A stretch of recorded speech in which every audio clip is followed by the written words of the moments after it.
അട്ടപ്പാടിയിലെ മിക്ക ആദിവാസി ഊരുകളിലും ഹരിജൻ കോളനികളിലും കുടിവെള്ളമില്ല.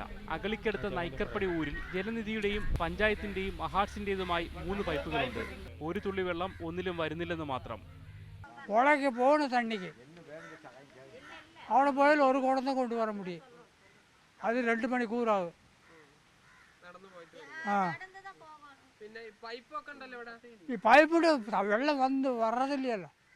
അടുത്തുള്ള തമിഴരുടെ തോട്ടങ്ങളിൽ പൈപ്പ് തുറക്കുന്നതും കാത്തു നിൽക്കുകയാണ് ഇവർ പലപ്പോഴും. 2 ഭാഗത്ത് തോട്ടുണ്ട്. അവർ കറണ്ട് വരുന്ന സമയത്തിൽ വെള്ളം വിടുള്ളൂ. ആ സമയത്ത് വെള്ളം എടുക്കാൻ പോയാൽ കറണ്ട് പോയാൽ അവർ ചീത്ത പറയുന്നുണ്ട്. വെള്ളം പിടിക്കണ്ട, നിങ്ങൾ വെള്ളം പിടിച്ചാൽ എൻ്റെ കാട്ടിൽ വെള്ളം പരത്താൻ പാടില്ല. 10 വർഷം മുമ്പ് വരെ ഇവിടെ കുടിവെള്ളം ലഭിച്ചിരുന്നതായി നാട്ടുകാർ പറയുന്നു. കുടിവെള്ള വിതരണത്തിനായി നിരവധി പദ്ധതികൾ പ്രഖ്യാപിച്ചെങ്കിലും ഒന്നിന്റെയും ഗുണം ഇവർക്ക് ലഭിച്ചില്ല.